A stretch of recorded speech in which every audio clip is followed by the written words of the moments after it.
چاوی زخم نه پخپو زخم دی او زور پیراغ نو د امامت وخت کې د هغې نه وینه ووته نو په وینه خو دسم ماتېږي او جامه هم پرې پلیتېږي هغه مونځ دوباره پکار دی خو که هغې نه پټی راته ووي نو پټی کې دننه که وینه لاړه شي خیر لکه یو سړی زخمي او پټی راته وکړی د زخم یې ودرېږي نه خیر دی د مونځ کېږي هغه پټی که د وینو د هم ورسره کېږي اما معذور دی عاجز ښځه به مسواک کوي که نه او ښځې به مسواک کوي د ښځو د غاښونه ولې زر خرابېږي مسواک نه کوي نو زر خراب شي لکه د نسواري خلق نه ښځې به مسواک وایي دنداسه دې ومږي برش دې ومږي د خطبې په منځ کې چې امام چپ شي تاسو به په خولې څه نه وایئ په زړه کې که دعا کولی شه نه کوئ دغه وخت کې څه ذکر یا وظیفه یا درود شریف په خولې نه دی راغلی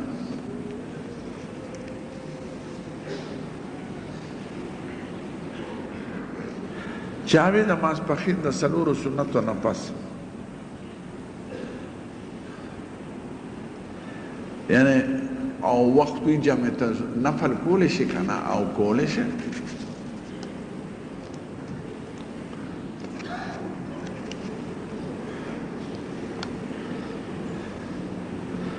چانه چې ټول عمر مونځ نه قضا شوی او اوس ته پاتې شو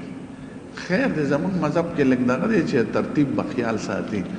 خو که مونځ یې وکړو نو مونځ صحیح دی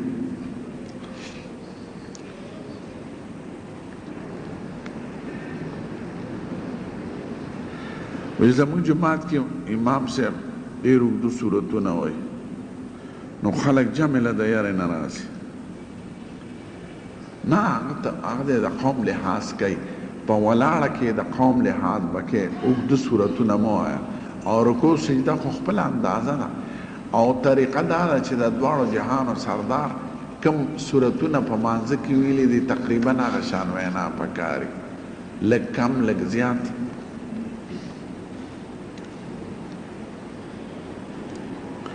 چاوی چې چا ګیره نه رښتیا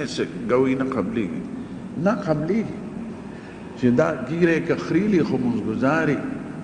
د مروت نه خلاف کار نه کوي جوارګر ني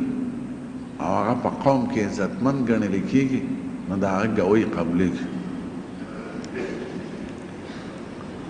چاوی که څوک ګان او موسیقي ته روا ووایي نو کافر کېږي نه کافر کېږي نه خو ګناهګار دی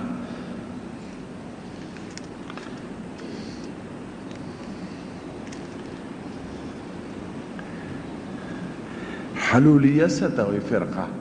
دا د دې قایله دی چې خدای پاک په انسان کې راځي دا د هغه خانیانو عقیده ده د هغې پرنس کریم هغه خان کې وایي د خدای څه راځي نو دا عقیده ختم نو د هغه خانیانو ته دا نور شیعګان هم دا هم د شیعګانو یو شاخ دی دا نور هم ورته ډېر خراب وي او منصور صاحب چې عن الحق ویلي دی ځان نه نه وي یعنې ځان نه یادوي د حکایت کوي د بل نه هغه وزیر د ده مخالف و نو مولیانو ته یې داسې فتوا ولیږله چې سړی ان الحق وایي ځان ته وایي زه خدای یم نو د هغه حکم څه دی وایي دا خو کافر کېږي یعنې د دې تعبیر کېدی شو ان الحق د بل چا بیان کو ده یو وزیرو دا مثنوي کې قصه ده پوره هلته مخالف نو دا هغه په شرارت به په دغه شوي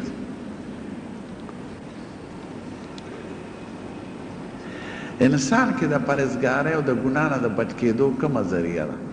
دریو خبرو ته خیال لرئ یو د نیکانو صحبت دویم د خدای یاد او دریم د خدای په نعمتونو کې فکر کول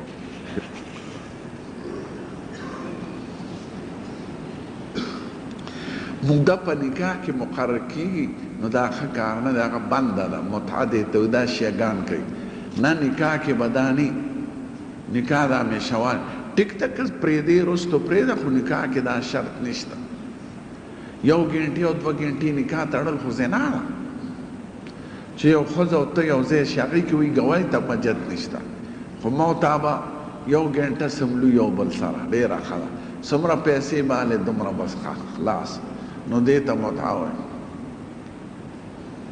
لکه پردي جومات کې چې سړی اودس ماتي وکړي او منډه کړي نو ما یو شیعه ته وایي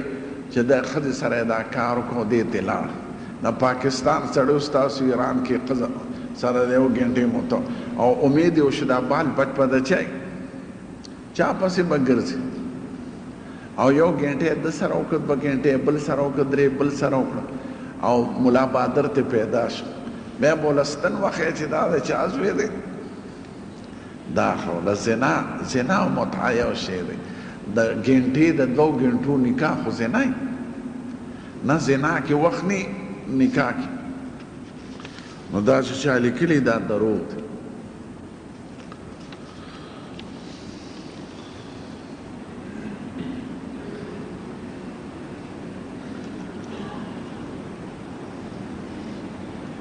دا صحیح ده چې حضور مبارک معراج ته تلل نو د سلمان فارسی د آواز د خپې واورېد وی ته څه نه سلمان فارسی نو حضرت بلال وی جنت کې راته خدای پاک ستا د قدمونو کشار واورو دا ته څه عمل کوې وی قربان چې زه کله اودس وکړم نو هلې دوه رکاته لمونځ پکې کوم وی دا د هغې بدل دی سړی چې اودس وکړي کم از کم یو دوه رکاته وکړي سرکه حضور پاک ته خوښه وه دی داسې خوښه کړې نه ده خو چې کوم کور کې سرکه وي نو دا دی نه وایي چې مونږ کره انګولي نشته ډوډۍ دې ورسره وخورې یو ځل یې په خپله خجوره خوړلې ده ډوډۍ ورسره خوړلې ده او هندوانه یې خوړله خجوره یې پې کېښوده وی دا د یو بل علاج کوي نو دی ویلي چې کوم کور کې سرکه دا دې نه وایي چې مونږ کره انګولي نشته خورې دی سرکه باندې خو ډوډۍ خوړل کېږي او خوند یې د دې انګولو نه زیات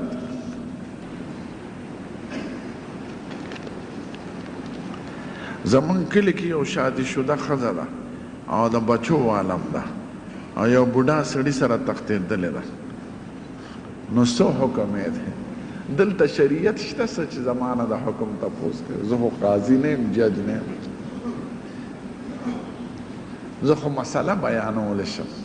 زما په لاس کې خو اختیار که د شریعت قانون وي او قاضیان وي نو د داسې ښځې سخته سزا ده ځکه چې شادي شده ښځه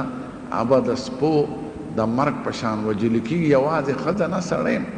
که شادي شده شوي یو ځل نو د دواړو سخت حکم دی خو دا حکم خو په جومات په منبر باندې مونږ بیانو جاری کوي به پې څوک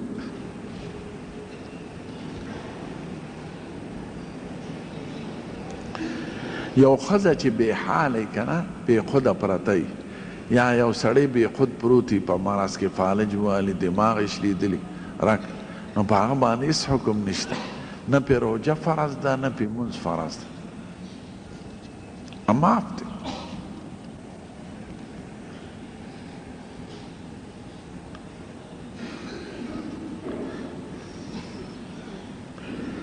چاوی زمونږ امام قضا عمري کړل په وروستی رمضان کې دا د شیخانو چې بې ثبوته خبرې دي نه رسول الله مبارک ویلي دي نه صحابو کرامو کړي دي په وروستی روژه باندې قضا عمري کول دا شیخانو د ځان نه پیدا کړي خبرې دي نو دا بدعت دی قضا خو چې سړي باندې قضا وي نو چې کله درته موقع میلاو شه قضا به کوې هغې دپاره د رمضان وروستی جمعه مقرر کول دا نشته او نه د هر کتاب خبره څه دلیل دی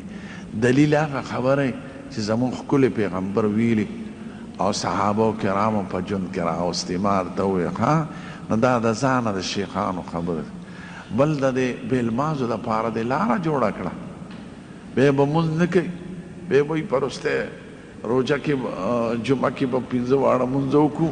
نو د ټول کال مونځونه به دغه شي نو دا خو د بېلمازو دپاره لکه زمونږ وطن کې د خانانو سقاط زه هغه مولیانو ته په قار یم چې دیرې پې ګرځئ دی د روجې شو دی د مونځ شو هلکه دې خان ځناور ته ووایه په جون زکات ورکوه په جون مونځ کوه په دې پیټې حسابونه جنت فردوس ته مه رسوه. دا فدیه خو علما د ضرورت وخت کې لیکلې ده، د ټګۍ او د حیلې دپاره یې نه ده لیکلې. نو فقهاو کرامو چې څه کړي هغه د امت د خیر دپاره، داسې نه چې د هغې نه یو رواج جوړ کړي بس دی که مونځونه یې نه کړي دا پیټۍ په هغې کې شوه او که روجي نه نیولې دا پیټۍ په هغې کې شوه، پلار بیا په دې پیټو خلاص شي. نو دا دروغ خبرې مه کوئ. نو قضا عمرې خو ټول کال مونځونه مه کوه، زه په وروستی روژه به ده وکړو. نو دا د بېلمازانو دپاره یو دروازه ده، نو دا مه کوئ. حلق په عمره او په حج کې سړی کولی شي خو چې ټول اعمال یې پوره کړي، یعنې سر خیلی شي ځان لم او بل لم خو چې ټول دې پوره کړي.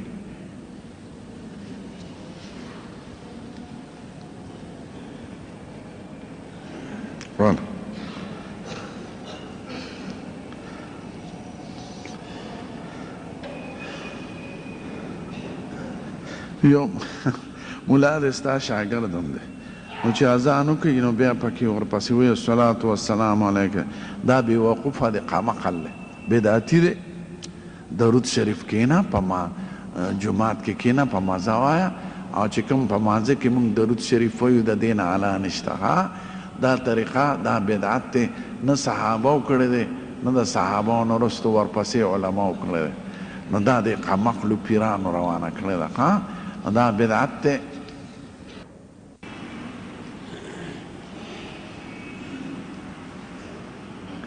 بعض خلک وایي غوا غویله بوزي،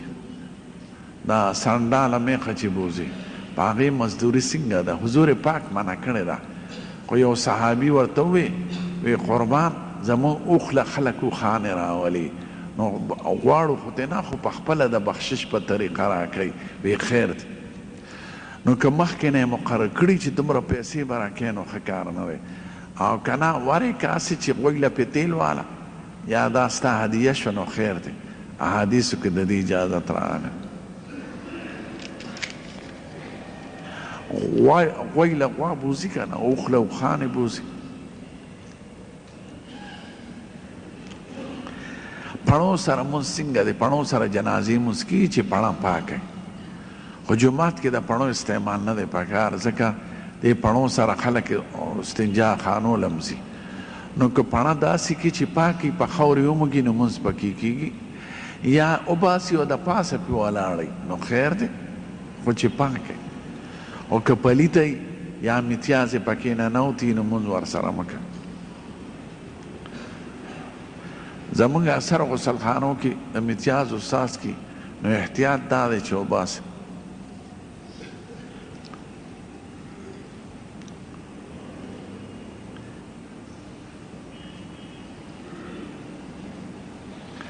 چا لیکلي وي دا رښتیا ده چې د روژې میاشت کې څوک وفات شي ګناهونه یې معاف کېږي، یا د جمعې په شپه، او د دواړو جهانو سردار ویلي دی. خو یو د یو عمل معافي ده، یو ورسره نور رکاوټونه دي. نو حضور پاک چې دا یاد کړي دي وینې صحیح ده، ښکلې ده، مبارکه ده او زمونږ په ایمان دی. او کله که دې نه معاف کېږي نو بله وجه وایي. د دې داسې مثال دی، دا ډاکټران او حکیمان په دې پیږي، یو د مفرداتو خاصیتونه، یو د مرکباتو. عربی کې ورته خواص المفردات او خواص المرکبات وایي. یو ډاکټر وایي چې مرچکې په 4مه درجه کې ګرم دی، بل سړی راشي وی ما خو مرچکې خوړلې او ګرمي پیدا نه کړه. ولې؟ ما ورسره دڼیا ګډه کړې وه. نو چې شنه دڼیا ګډه شي، دڼیا په 4مه درجه کې یخه ده، نو د هغې ګرمي ختم کړه. نو هغه د مفرداتو خواص بیانولم صحیح دي او فیصلې په مرکباتو کېږي. نو د قیامت پر ورځ به فیصلې په مرکباتو کېږي. ټیک ته د مونځ دا بدل دی، خو هلته د اغلا کړې ده. د روژې دا بدل دی، خو هلته د دا کار کړی دی. د روژې د میاشتې د وفات کېدو دا بدل دی چې ستا ګناه به معاف کېږي، خو تا ورسره دا کار کړی دی، پردی حق دې خوړلی دی. نو قیامت پر ورځ به فیصله په ټولو اعمالو په مرکباتو کېږي. او حضور پاک چې خواص یاد کړي دي، دی د مفرداتو بیان کړي دي. لکه مفردات او په مرکباتو پیږي نو دغه مثال د حکیم دواړه وینا صحیح دي مرچکې ګرم دي ټیک ته او که پچې اثر ونه کړو نو د ور سره دانیا ګډه کړې وه نو د مرکب جدا اثري د مفرد جدا اثري قیامت پر فیصلې به په مرکباتو کېږي او د دواړو جهانو سردار چې خواص یاد کړي دي دی د مفرداتو ویلي نو هره خبره په خپل ځای ښکلې ده او صحیح ده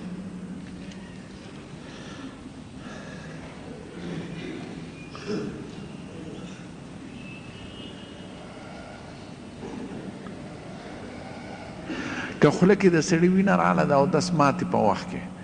نو که وینه لږی هسې رنګ یې بدل کړي نو پروا دې نه لري او که وینه زیاته وي د لاړو نه نو بیا د انتظار وکړي چې وینه ختم شي بیا د چاره دغه مه کړي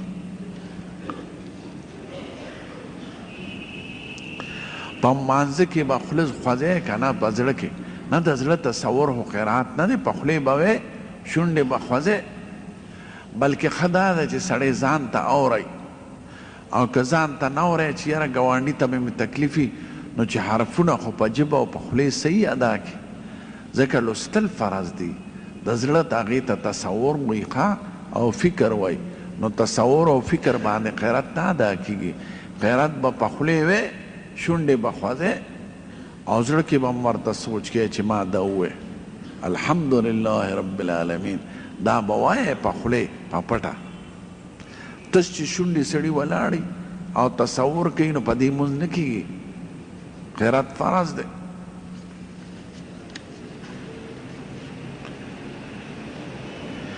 زکات لږ لږ هم ورکولی شي سړي له یو ضرورتمند راشي یو شل روپۍ ورکه ځان سره ولیکه بل د 50 روپو ضرورت دی هغه ځان سره ولیکه د کال په آخر کې حساب وکړه چې دومره زکات مې ورکړی دی دومره را باندې اوس پاتې دی ورکه نو لږ لږ هم ورکولی شي او لږ لږو کې دوه فایدې دي یو خو سړي ته په یو ځل ورکول کله ګران پروزي دویم دا چې محتاجان په هره زمانه کې راځي یو ضرورتمند دی ستا خاندان کې ستا په همسایو کې نو د هغه ضرورت پوره که او په زکات کې پوره که نو ضرورت به هم پوره کېږي او ستا غاړه به هم خلاصېږي د قرآن شریف قبر سره وینا څنګه ده صحابو کرامو عامه نه ده کړې یو صحابي نه راغلی د ابن عمر صاحب نه عام ضعیفه حدیث دی چې زه وفات شم نو ما ته سر ته سورت بقره اوله آیتونه ووایه او آخري خپو طرف ته ووایه نو بعضې خلک په دې عمل کوي خو عام د هغې عمل نه دی راغلی تلاوت جماعت کې وکړه ثواب یې هغې ته ووایه که لاړې فاتحه دې وویله خیر خو مستقل ورته ناسته او ختمونه کول دا صحابه کرامو نه دي کړي لوی شي چې بې شکه او بې شبې دی هغه صدقه د مړي پسې لاس ورپسې اوچت کړه که کور خورې هم وایه خدایه د دې ثواب مې پلار او مور ته ورسه نو د صدقې نه بهتر شي نشته او بې شکه دعا او صدقه په اتفاق د امت سره رسي مړي ته او نورو مسلو کې خلاف ده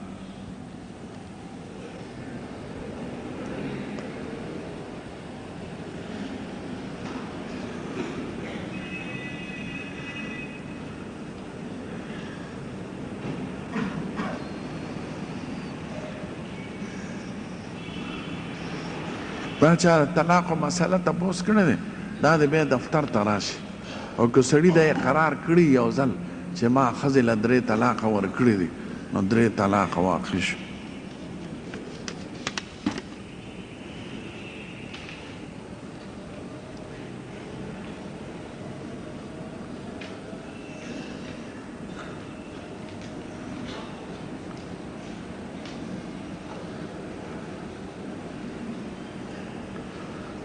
که یو کمره جدا جوړې د جماعت په یو طرف کې او لیټرین پکې جوړې یو طرف ته خو چې پلیتي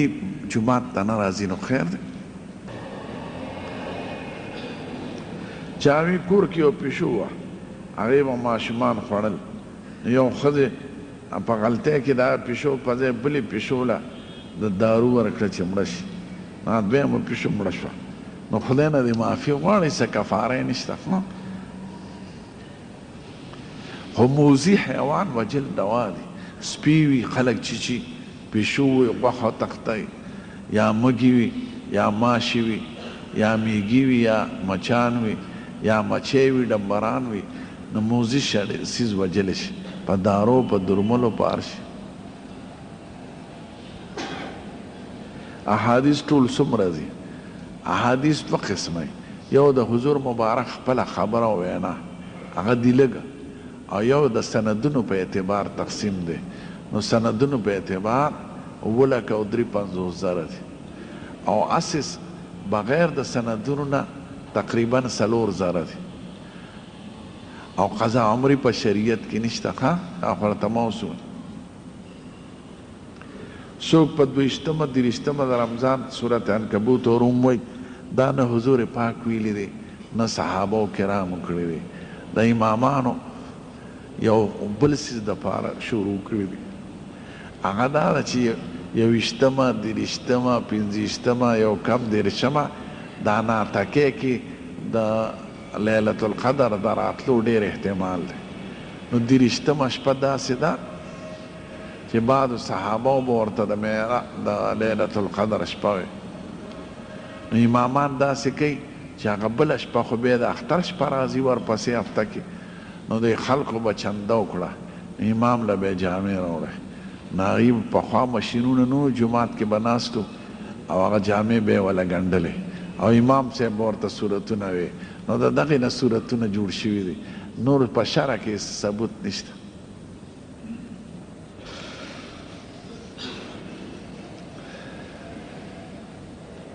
احمدي لوگ دا قادیانان ځان ته احمدیان وایي نوم غلام احمد دی نو ځان ته احمدي وي یعنې احمدي خو احمد خو ښکلی نوم دی مبارک زمونږ د ښکلی پیغمبر نوم دی نو احمدي خو په ظاهر مسلمان ته وایي خو قادیانان ځان ته هره فرقه چې ګمراه شي نو ځان ته به ښکلي نوم ولي غوړ زیړ دی غوړ زیړ کې چلی غلط نوم خصوصات ته نه علي نو نوم یې غوړ زیړی او منځ کې پټکي نو احمدیان زمونږ په علاقو کې قادیانانو ته وایي نور احمد خو زمونږ د ښکلي پیغمبر نوم دی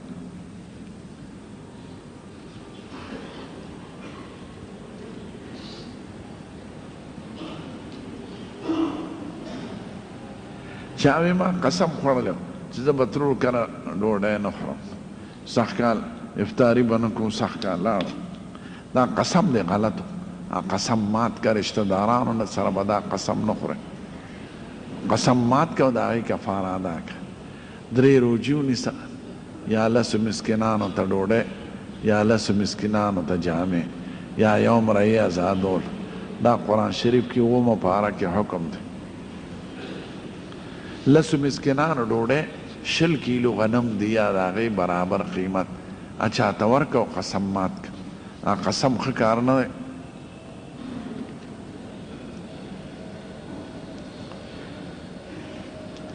چاوی بعض خلق وای موږ د امام ابو حنیفه په لار نیو روان فارسی زبان موږ د رسول الله په لار روان یو ښکلې خبره ده خدا بې ادبه دی او زناور دی زناور په دې دی چې امام ابو حنیفه د خدا امت یو عالم دی نو عالم څوک د پیغمبر سره برابر دا خو تا زناورتوب وکړو جاهل توب مه وباسه ته عالم د پیغمبر سره د عالم خو د پیغمبر دین تا بیانوي د پیغمبر خبرې درته بیانوي نو ته د پیغمبر سره ته په خپله برای راست ملاوېدی شي ته خو 1400 کاله وروسته او د پیغمبر په خبرو پوهېږي او د پیغمبر خبرې به د یو عالم نه معلومې نو دا علما دي د امام ابو حنیفه شافعي مالک دا د پیغمبر سره برابر ګڼل دا خو د دې سړي بېوقوفتیا ده او دې توبه وباسي عالم به ته پیغمبر سره برابر دا خو د دین خادمان دي نو دا چې څوک وایي نو دا په خپله ډېر سخت مجرم دی امام ابو حنیفه او رسول الله په مقابله کې راوستل دا خو تا زناورتوب وکړو خو د دین خادم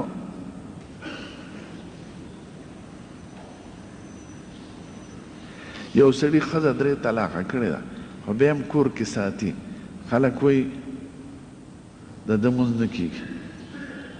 لس کورونو ته نقصان رسي. نه مونځ خو جدا خبره ده، مونځ یې کېږي خو دا عمل خطا دی، که ساتي خو په زنا کې به مبتلا وي، ورته په نصیحت وینا پکار ده. او ستا په مونځ یې اثر نشته، هغه پیشه او خدای پیشه، هغه په ګناه کې مبتلا ده.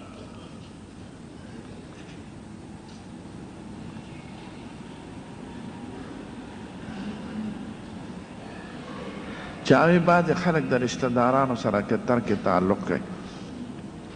نو دا څنګه ده؟ دا خو سخته ګناه ده. د دواړو جهانو سردار فرمایو، د بخاري شریف حدیث دی چې خدای رشته پیدا کړه رحم، د خدای دربار کې ودرېده، خدای پاک ورته وی څه غواړې؟ وی خدای د خپل صله رحمۍ د پرې کېدو نه امان غواړم. خدای پاک ورته وی ښه چې ستا څوک لحاظ کوي د رشتې، زه به یې لحاظ کوم، او چې ستا څوک نه کوي زه به یې پرې کوم د ځان نه. نو صله رحمي بنیادي شی دی او د اسلام بنیادي تعلیم دی. نو چې څوک صله رحمي نه کوي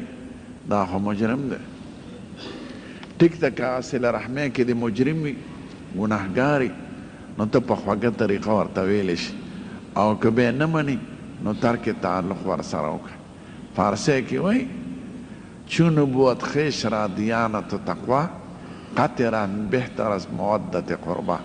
چې رشته دار کې د جرایم وي او د خدای لحاظ نه کوي، نو بیا صله رحمي ورسره پرېږده. خو په هر چا بدګماني مه کوه، په خوږه طریقه یې منع کړه. طریقه غشتل څنګه؟ که طریقې مقصد دی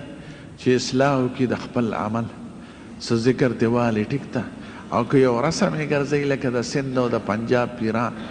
نه مونځ کوي نه اودس کوي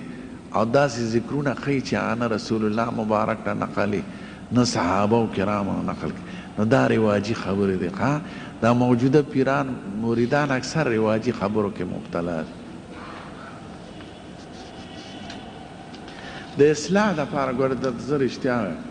د تبلیغ لار ښکلې لار ده. خدای پاک د سړي اصلاح هم وکړي چې ته د بل د اصلاح خبرې کوې، خدای پاک به ستا اصلاح کړي، ایمان پکې مضبوط شي، عمل پکې درست شي، د آخرت فکر پکې پیدا شي. او دا بنیادی خبرې دي، او خبرې ما هغه دي چې ټول مسلمانان یې مني او رښتونې دي. او پیر به ورته یو پیر به ورته یو څه وایي، بل پیر به بل څه وایي، بل پیر نو پیر پیژندل ګران دي، بغالا بلا باندې به مبتلا شي. او اکثر په خپله د دنیا عاشقان هغه د آمدن یو ذریعه ګرځول.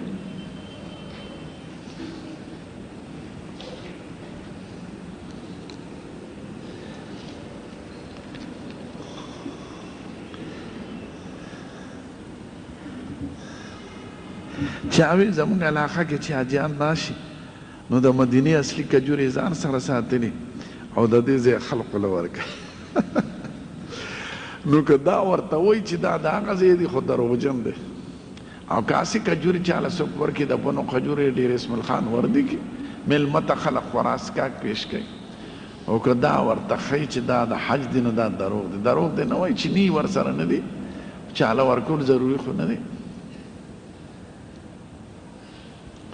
او زمزم که نور اوبو کې ګډې کړي نو خیر دی، ځکه سوچه زمزم څوک رسول شي او نه راوړی شي. نو زمزم کې که نورې ګډې کې تبرک پکې راغی، او کجورو کې خو ګډېدل نه کېږي. نو رښتیا دې ووایي.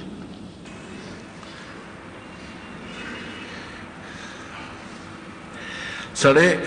سبا صادق نه مخکې یا وروسته غسل کوي او د جمعې نیت پکې وکړي نو جمعې سنت یې مدا شو.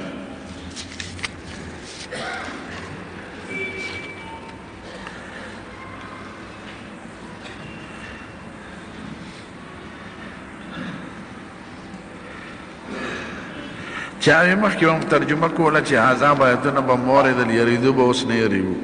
داسې معلومې چې دنیا مینه دې زړه کې غالبه، د مرګ تصور دې زړه نه اوښکې دی. سړی چې مرګ را یاد لري چې زه به یوه ورځ مرم، زما پلار نیکه څه شو او دا مقبرې سره جوړ زیارتو قبرونو له ځې نو هغه شی په خپله رایالی موږ په خپلې وایو چې مرو به او دا یقین هم دی خو دا یقین هغه یقین ته وایي چې په ژوند کې اثر یې چې تش په خولې وي دا ولې ګناه سره کله سړی کافر شي یو ګناه کوي زنا کوي سینما له ځي بد عملي کوي بیا زړه کې راشي چې یاره ته خو مسلمان بیا وایي یاره دا پکې چا راوستي دا د مولیانو خبرې دي نو بس دی دغه وخت کې کافر شي شیطان دا ظالم دی هغه عقیده والا ختم کړي که سړی ګناه کوي خو ګناه ګڼي نو دی مسلمان دی او که ګناه نه ګڼي دا وایي هسې خبرې دي نو دی دغه وخت کې د ایمان نه اوسي شیطان ډېر ظالم دی بچ کېدل ته ډېر ګران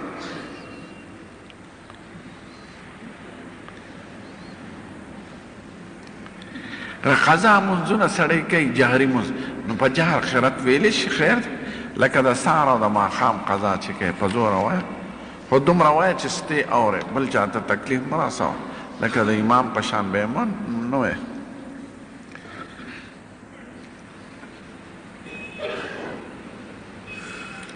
که تبلیغ کې سړی لاړ شي 40 ورځو له خو چې یو ځای کې د 15 ورځو اقامت نه نو بیا به د قصر لمونځ کوي که د سفر په اندازه تلي یعنی سفر عمره ځي او که نه یو ځای کې 15 ورځې تېروي په یو ښار کې لکه پېښور کې به 15 ورځې تېرو نو بیا به پوره لمونځ کوي خو دا پوره ولا دا ځان لمونځ کې خبرې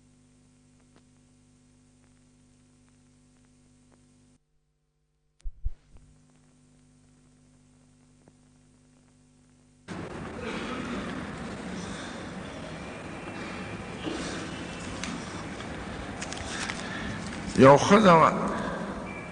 شیعه سړي سره یې نکاح تړلی بال بچ هم دی نو اولاد ګورې د پلار تابع وي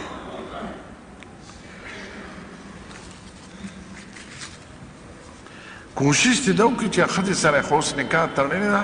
چې مسلمانه یې کړي خو شیعهګان ټول کافر نه وي څه پکې داسې دي چې کفر درجې ته رسېدلي او څه ګناهګار چې 15 خبرې چا کی په تاسو هم پوهېږئ چې څوک قرآن شریف صحیح کتاب نه مني چې څوک دا فرضي 12 امامان د پیغمبرانو سره برابر یا د هغوی نه غوره ګڼي چې څوک حضرت ابوبکر عمر او عثمان ته العیاذ بالله کافر وایي چې څوک حضرت عایشې ته د زنا کنځل کوي چې څوک دا عقیده لري چې خدای ته د آینده حالاتو علم نشته بده نو که دا 15 خبرې پکې نو بیا خو حرام که دا نه وي نو په تش ماتم کولو په هاهو کولو دې باندې څوک کافر کېږي نه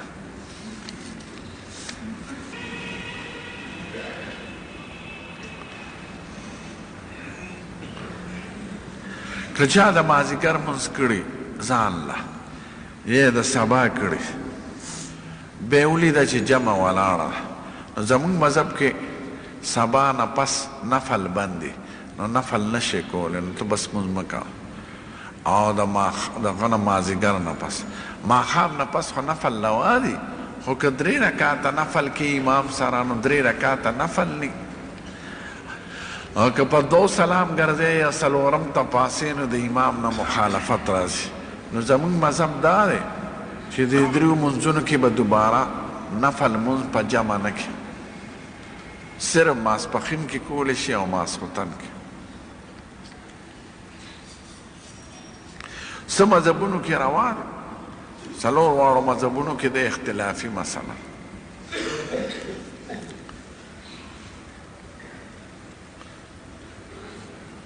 چا وي یو سړي په لاره کې څه شي وموند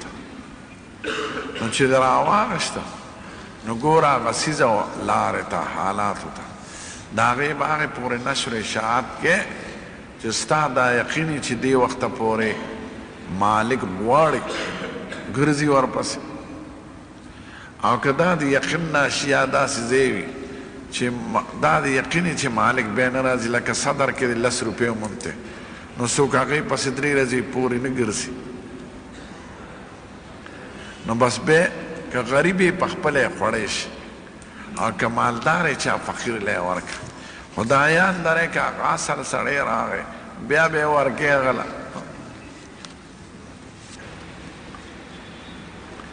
که یو سړی قضا مونځ کي ځان پسې نفلو والا ودرئ کیږي ورپسې هر قسمه فرض چې څوک کوي او نفل ورپسې نیت وتړئ د نفلو والا مونځ صحیح دی د هغه سړي به د جمع ثواب وشي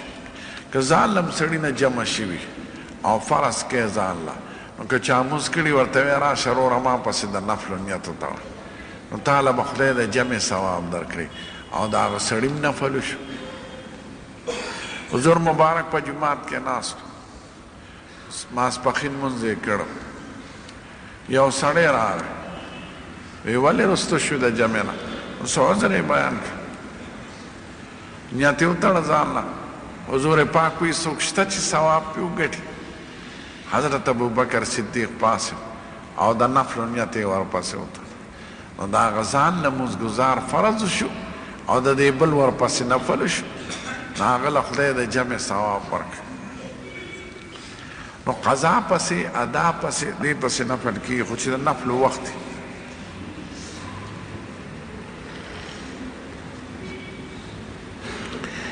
د اختر د مونځ قضا نشته که اختر مونځ ټول په جمع قضا شوي لکه یو خلک یې د کلي او اخترو کې به یې پته ولګېده چې اختر غلط دی مثلا نو سال له د ټول په جمعو کې یا د وخت نه یې مخکې کړو یا د زوال نه پس خبر راغی د اختر اوس خو اختر مونځ کولی نشي نو سال نه په جمع کولی شي او که یو سړي نه ځان له قضا شوي د اختر مونځ نو د اختر مونځ بغیر د جمع نه نی لکه د جمعې مونځ بغیر د جمع نه نشته خو جمعې مونځ خو چې درنه قضا شي ماسپښین به وکړې د اختر مونځ چې قضا شو بس لاړه خبره کاسې نفل کې کوه یو 2 رکاته یا 4 رکاته وکړه خو د قضا د مونځ د اختر د مونځ قضا نه بیا د اختر مونځ چې په جمع قضا شي نو رکوټي اختر کې صرف یو ورځ کېږي سباله بله ورځ نه کېږي او لوی اختر کې 3 ورځې کولی شي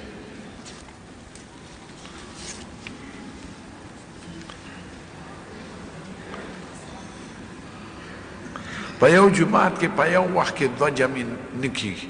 نه دی پکار دا خو د قوم تفریق دی نه یو جمع وی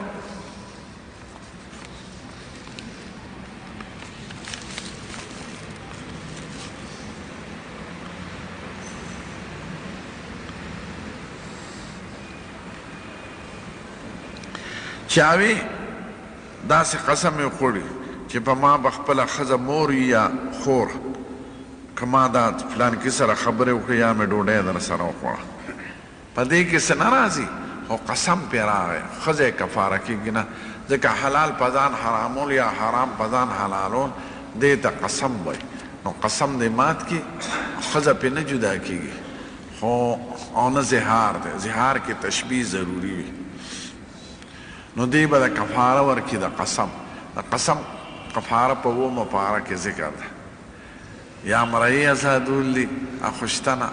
یا 10 مسکینانو ته ډوډۍ ده یا 10 مسکینانو ته جامې دي یا 3 روجي دي د 10 مسکینانو د ډوډۍ اندازه 2 کیلو غنم دي فی نفر نو که سړی 10 مسکینانو ته ډوډۍ نشي ورکولی نو 20 کیلو غنم چې ورکړي د قسم کفاره خلاصه شي د یو مسکین د طعام اندازه 2 کیلو غنم دی او کنه ډوډۍ ورکولی شي نو ورکه به 10 مسکینان نه وغواړه خو 2 وخته به ډوډۍ ورکړه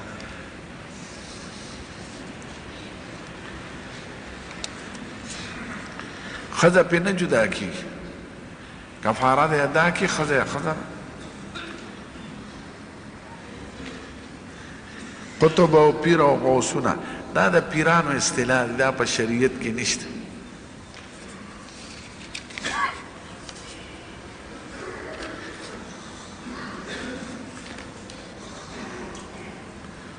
چاوی سړی جماعت کې ناست دی چیله وباسي رهبانیت جماعت کې چې لسنګي زه خو په دې مطلب نه پوهېږم که په دې غرض ناست یې چې د خدای ذکر کې ځان له د خلقو نه ځان بچ کړي نو خیر دی او که نه جدا عبادت جوړئ نو شریعت کې باغ عبادت کې چې هغه زمونږ رسول الله ویلي دي او صحابه کرامو کړي دي نو چیلې په جماعت کې وکړل دا صحابه کرامو نه دي کړی دا د ځان نه خبرې مه کوئ که نه تبلیغ کې مشغوله یې یا ځان له یو عبادت کوئ چې د خلقو نه ګوشه شي نو خیر دی هغه به چیلې نه زه عبادت کوم ځان بعضې خلک وایي د سترګو چیله وباسه بعضې وایي د غوږونو وباسه بعضې وایي د پوزو وباسه دا د ځان نه شریعتونه دي نه زموږ ښکلی پیغمبر دا ویلي دي نه صحابه کرامو دا کړي دي نه خو ډېر مبارک خلک په دین هغوی پوهېدل او دین هغه دی چې زموږ ښکلی پیغمبر موږ ته بیان کړی دی او صحابه په ژوند کې راوستی دی دویم اذان چې دا جمعه کې دی دا اصلي اذان و د حضور پاک زمانه کې دا خطبې وخت کې دا ړومبی اذان دا حضرت عثمان صاحب وکړه ځکه ښار لوی شو د مدینې او بازارونه جوړ شو د جمعې پر ورځ بلویه میله وه هلته نو که د خطبې بانک به و خلک به راتلل به یې به خطبه تللی وه نو هغه وي یو بانک مخکې پکار دی نو دا ړومبی بانک چې موږ وایو دا د حضرت عثمان د زمانې نه شروع شو او ټول عالم اسلام کې په دې عمل شروع شو د حضور زمانه کې دا زه چې څه بیان کوم دې ته درس وایي د حضور زمانه کې خطبه و صرف او خطبه چونکې عربی کې و هغوی ټول خلک په عربی پوهېږي نو درس ته خو حاجت نو هغوی به خطبه لوستله او مخکې به بانګ وویلی شي بانګ به یې لرې وی نو چې حضرت عثمان صاحب دا بل بانګ زیاتي که نو دا بانګ د خطبې د خطیب مخې ته راغی او هغه بانګ وی بار وایه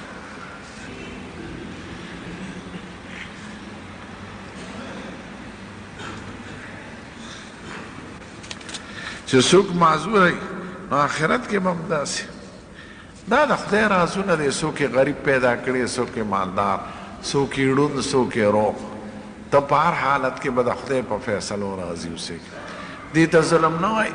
ظلم دې ته وایي چې سړی په پردي مال او په پردي څیز کې تصرف کوي لکه پیسې ستی زه یې درنه قبضه کړم او په خپل مال او دولت کې موږ ټول د خدای د سړي لرګي وي د څه لرګو نه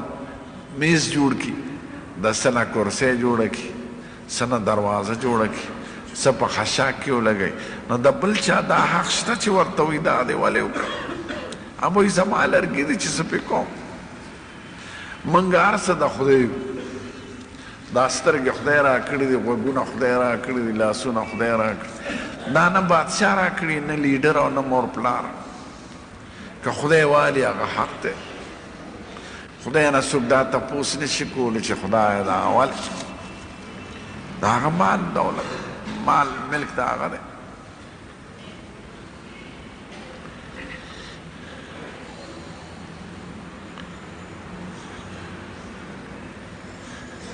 چا وی دا د قرآن شریف د یو ترجمې صفت کړی دی ما خو نه دی کړی چا دروغ ویلی دی په مخ تبلیغ او جهاد دا تبلیغ د جهاد یو پیشنهاد تبلیغ دین خورول جهاد معنا خپل طاقت او محنت صرف کول د دین دپاره نو که په توری که په ژبی که په لاسي که په مالي دا ټول د جهاد په قسمونو کې داخل دي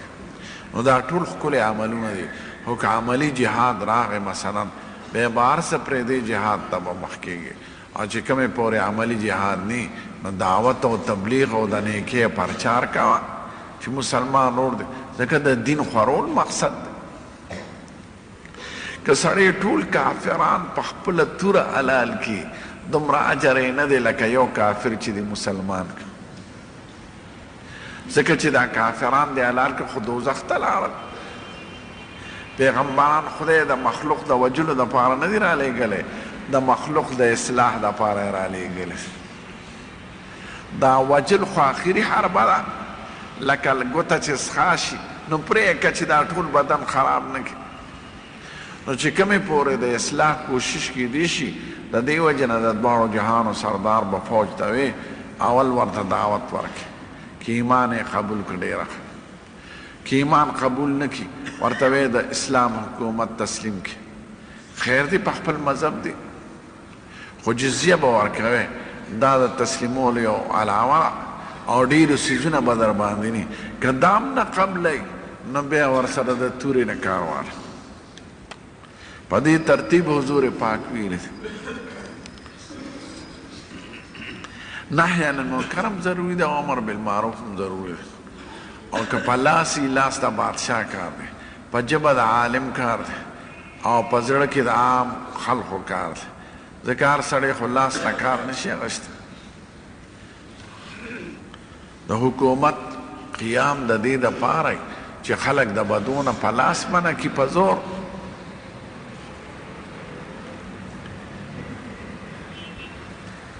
چاوی که جنابت حالت کې سړی مري کلمه شهادت ویلی شي که نه او وی به که د مرګ نی نه هم کلمه شهادت وینا روانه جنابت وقت کې صرف قرآن شریف لوستل بند دی نور هر قسم ذکر کولی شي درود شریف ویلی شي دعا کولی شي جنابت کې صرف قرآن شریف لوستل بند دی چاوی که بیان وقت کې بعد خلک سنت کوي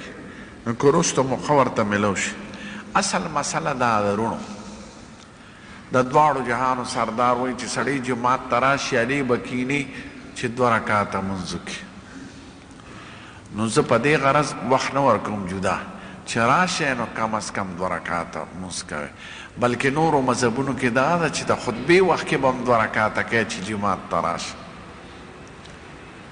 زمونږ مذهب کې دا چې د خطبې وخت کې به نه کوې د هغې نه علاوه چې نو چې سړی راشي دوه رکاته مونځ دې وکړي څلور دې وکړي یو طرف ته دې ودرېږي مستقل سنت دپاره وخت زمونږ حضور پاک نه دی ورکړی نو زما د هغوی هغه طریقه خوښه ده نو چې څوک راشي د وعظ اورېدل نو سنت کول مخکې دي نو سنت په برنډه کې وکړې او بیا راننوځي نو زه په دې غرض کوم چې د حضور پاک په ښکلې وینا عمل وشي وایي هغه وایي اذا دخل احدکم المسجد فلا یجلس حتی یصلي رکعتین علی به کینې په جماعت کې چې کم از کم دوه رکاته مونځ وکړي نو چې دا دوه رکاته مونځ هم وکړه یا څلور هم وکړه نو سنت هم ادا شو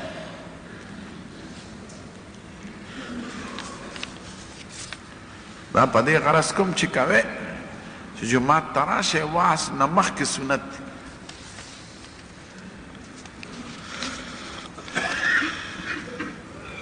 چاوی چې دا رښتیا ده چې حرام مال وخوري څلوېښت ورځې عبادت نه قبلېږي دا قبلېدو دوه مطلبه یو خدا غاړه خلاصېدل او یو خدای پاک پې خوشحاله کېدل نو غاړه خو خلاصه ده د حرام مال جدا ګناه ده مونځ یې کړی دی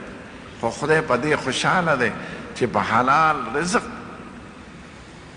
کې مونځ وکړه باقي مونځ یې شوي دی قضا پې نشته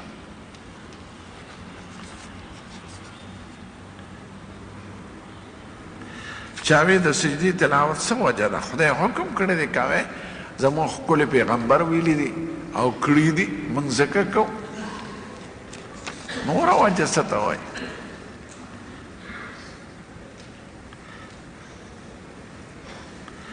چاوی زموږ ښکلی پیغمبر به مخکې ځي جنت ته آخري به څوک ځي آخري ما ته نه دی معلوم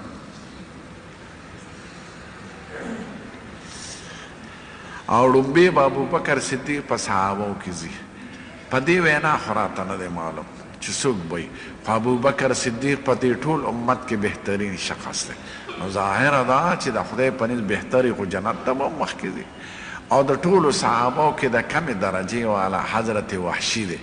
دا هغه صحابي دی چې حضرت حمزه یې وجلی نو په آخري وخت کې طایف ته دی تښتېدلی بیا ورته چاوی که ایمان د راوړو ټوله ګناه به دې معاف شي ایمان ته خو مې زړه کېږي خو زه یارېږم څوک مې مړ نه کړي وی نه حضور پاک په مدینه منوره کې و دې جرګې سره راغی هغې نه پېژند زر مخې ته شو وی قربان که وحشي توبه وباسي او مسلمان شي نو ایمان به یې قبولي وی او وی زه وحشي یم وی اشهد ان لا اله وی تا زما تره وجلی دی وی او وی ښه که دا کولی شي ایمان خو دې قبول دی خو ما له مخکې له مه راځه ما ته تره رایادېږي ځکه هغه سره ډېر ظلم شو نو زما زړه ته به تکلیف رسي وی ښه صاحب ډېره ښه ده چې زما ایمان قبول نو دا په ټولو صحابو کې د کمې درجې والا دی ځکه یو ځل یې مجلس شوی دی صحبت خو زموږ عالمان وایو د دین دا مسله ده چې د ټول جهان اولیا بزرگان عالمان را جمع کی دغه وړوکي صحابي درجې ته نه رسي د حضور پاک د لیدو دومره لوی عزت اسویلي مه کوه که کوې نو بندوې اسویلي بند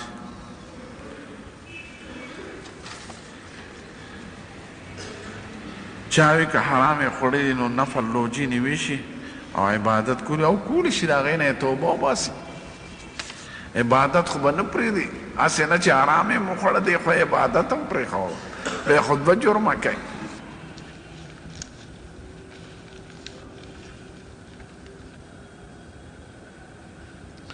چاوی او دوست بل دوست لا لور ورکړې ده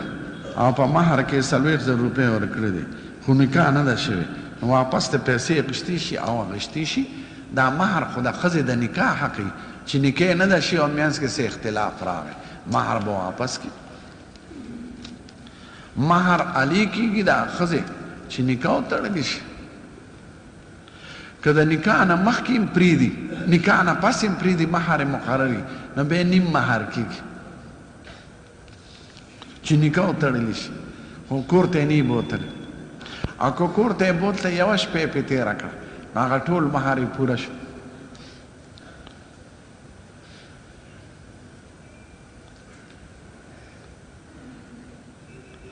چاوی زما مخکې لور شوې ده نوم مې وله مریم ایښی دی د بلې نوم څه کېدم نو مریم عربی دا د عبراني لفظ معنی ده عابده عبادت ګزاره ده خدای نو بلې له نوم عابده کېده مریم ورته په خپله ژبه کې عابده وي د دې نوم عابده کې د خدای عبادت گزار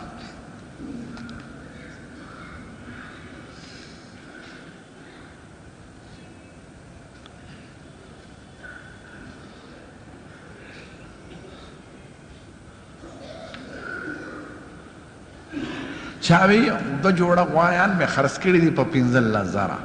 خو راته هغه سړي وی که یو کال کې مې پیسې در نه کړې مثلا نو ستا په 60,000 شوې نه دا ناروا ده قرض باندې بیا زیاتي پیسې اخیستل دا بند خپلې پیسې ترې واله 2,000 به ترې 60,000 به ترې ناخلې وی یو سړی ښځې سره د کم مصلحت په بنیاد دروغ ویلی شي دروغ صراحتا خو مه وایه خو چل ول کوه جوړه جامه دې وله راوړه او که ورته وی دا مې په 40 اخیستې ده خو پوزه تروئ او که دا ورته وی دا څه کم په 200 شوې ده نو بیا خوشحاله نو صریح به دروغ نه وی په څه کم 200 شوې ده نو دې ته چل ول وایي که ښځه در باندې زوروری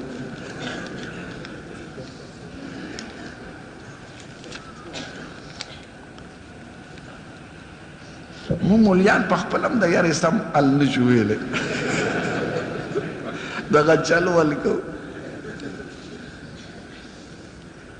خدای دې یو تکلیف چا لیکلی خدای دې اب تکلیفونه او پریشانه ختم کړي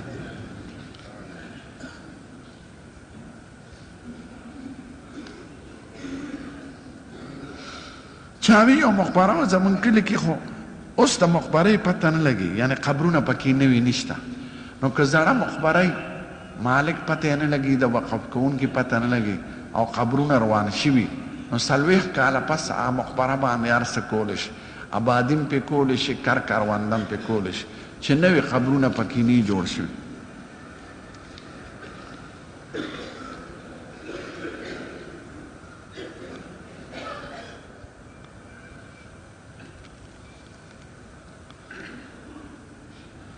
دا چاوی زمون کلی کې حمام صاحب دی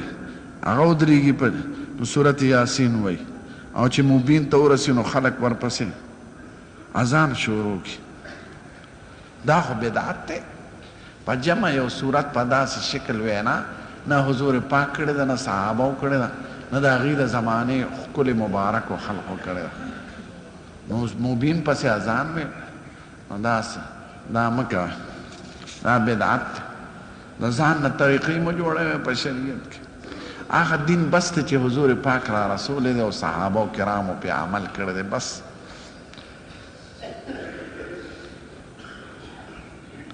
جنازه کې چې حاضره شي نو څومره انتظار، نو که خلک را رواني پیږي چې دغه دی، نو خیر دی که دغه 2-3 منټې ایثار شي. او که هسې وخت ته ګورې چې وخت لا ټلی نه ده شوی یا نو بیا انتظار نه دی پکار. چا وی که سړي تقاضا وي د لیټرین یعنې اودس ماتې او دلته جمع ولاړه ده، نو که مونځ وکړي او بیا لاړ شي نو خیر دی که تنکړي ډېر ني چې د په دماغ بوج غورځوي،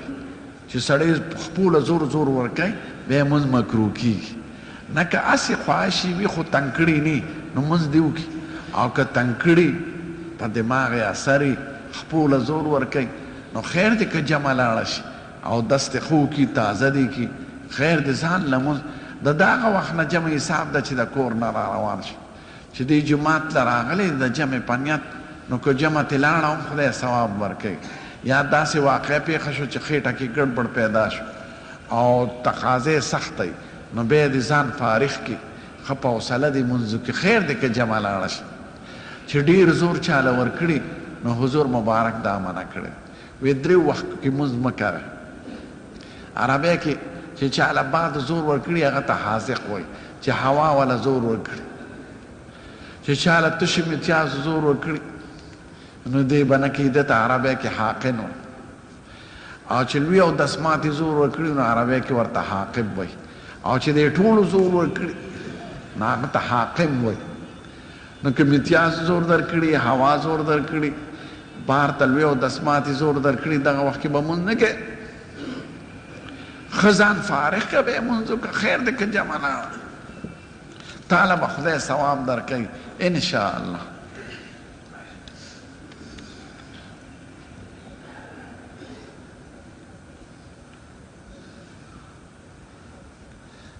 چې اذان کېږي که نه نو خیر دی تلاوت ودروئ، که بل ذکر کې هغه م ودروه. د اذان اجابت سنت دی. الله اکبر الله اکبر نو ته به زړه کې ځان سره په پټه ووایې الله اکبر الله اکبر، حی علی الصلاة حی علی الفلاح په دې وایې لا حول ولا قوة الا بالله. نو چې یو ځل اذان کلمې دې وویلې، دا ګوتې ښکلول دا نشته، ښه دا بدعت دی. ګوتې ښکلولو کې څه دي؟ نوکونه ښکلول. نو چې اذان وشي نو یو ځل به درود شریف ووایې ځان سره، بیا به دعا د وسیلې وکړي اللهم رب هذه الدعوة التامة والصلاة القائمة. نو دا سنت دی ادا شو. خبرې هغه وخت کې مه کوئ چې کوم وخت بانګ ویلې کېږي. او که مثلا ډېر بانګونه اورئ نو د خپل جماعت د بانګ اجابت وکړه، یا چې کوم ړومبې بانګ دې واورېده د هغې چې دې وکړه، د نورو بیا ضروري نه دی. یا لوډ فکرې دي که نه، اوس خو د مختلفو ځایونو نه بانګونه اواز راسي، یا د خپل جماعت کوه یا د ړومبي اذان کوه، نو غاړه د خلاصه. هغه وخت کې که تلاوت ته هم ناست دی تلاوت بند کړه، که خبرې هم کوې خبرې بند کړه، که وعظ کوې وعظ هم بند کړه، ځکه د حضور حکم دی چې بانګ سره به اجابت کوه. فقولوا مثل ما یقول المؤذن، چې مؤذن څه وایي هغه شان به وایې الله اکبر الله اکبر اشهد ان لا اله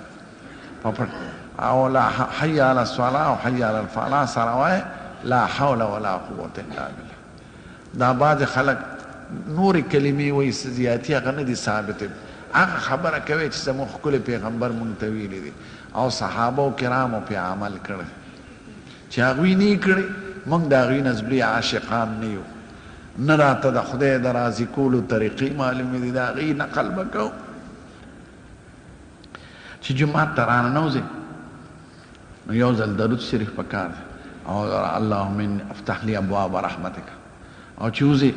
نو درود شریف پکار دی، او اللهم افتح لي ابواب فضلک.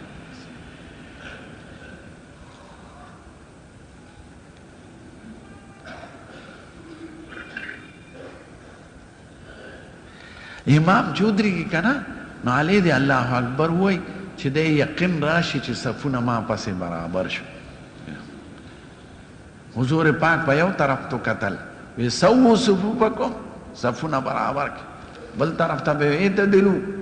برابر شي حاذو بین مناکبکم اوږې ولګوئ یو بل سره متصل شي. عمر صاحب بچ ولاړو سړي به یې مقرر کړو چې هغوی به یو قربان صح برابر شو نو هلې به الله اکبر کله به یې نیزه راواغېسته داسې به دې مخکې صف سره روان وي که د چا خېټه روتي په خپله به لګي په لرګي به یې سم کړه. حضرت عثمان صاحب حضرت علي صاحب نو زر الله اکبر بعضې امامان اړو شاته ګوري نه قد قامت الصلاة سره زر الله اکبر وایي هلکه صف در پسې کوږ دی دا خو ته ذموار دا خلک چې وایي الا و بلا برګردنې ملا نو دا صحیح وایي ځکه د صف نه غول په امام دی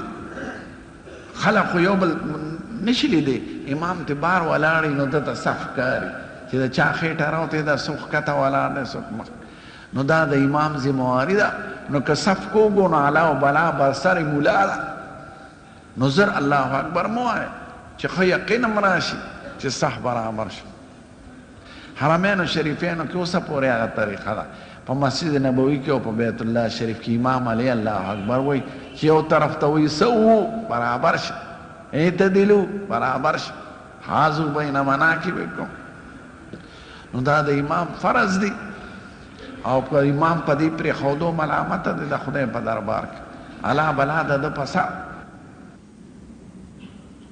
د بیمارو ورځو کې چې د ښځې نه لمونځ لاړ شي هغه معاف دی هغې قضا نشته لکه ماهواري چې یا د څلوېښتو ورځو البته د روژو قضا پې شته او د لمونځ پې نشته لمونځ خدای ورته معاف کړی دی.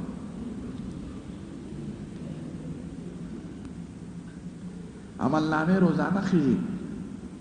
د دې مختلف اوقات دي یو اعمال سار کې خیږي یو مازدیګر کې خیږي او یو هفته کې خیږي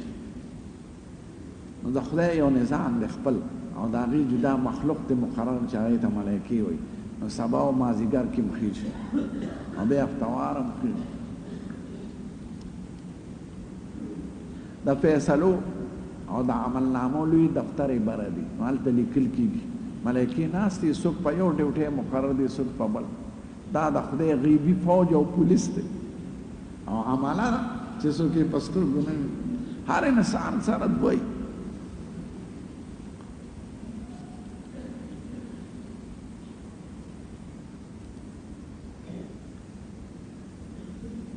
چې هغې ما یو چیرلی منلی وه خو د هغې اوس بچی شوی دی نو چې کوم وخت یې منله هغې ته دې اشاره کړي چې دا چیرلی به حلالو نو بچی یې حلال کړه او که دا دې ویلي چې یو چیرلی به حلالو خاص دې نه مقرره کړی نو بیا هره چیرلی چې حلاله او که د منښت عمر ته دې اشاره کړي نو هغه بچی به هم قربانه کړي لکه سړي غوا واخېسته د قربانۍ په نیت او بچی یې راوخته بچی هم قرباني کړي چا په سر نکریزې لګولي او نکریزې وچي نو مسه په هغې هغه دننه پکار ګرانو محترمو اوریدونکو د شیخ الحدیث مولانا محمد حسن جان صاحب دا 14 نمبر کیسټ د پرچو ډک شو او د 15 په انتظار اوسئ دا به تاسو ته پیښور ښار کې بیرون کچرې گیټ اشرف روډ سره فقیر خان ناصر خان کیسټ هاوس کې د ناصر خان او حیدر خان سره ملاویږي. ټلیفون نمبر دی 252912. خدای د مسلمانانو په حالت رحم وکړي هر ځای کې چې مسلمانان خدای زموږ ملک هم د فتنو نه محفوظ کړي د کافرانو د حملو نه محفوظ کړي خدای د امریکا او یهودیان او هندوان په خپل کور کې په غم مبتلا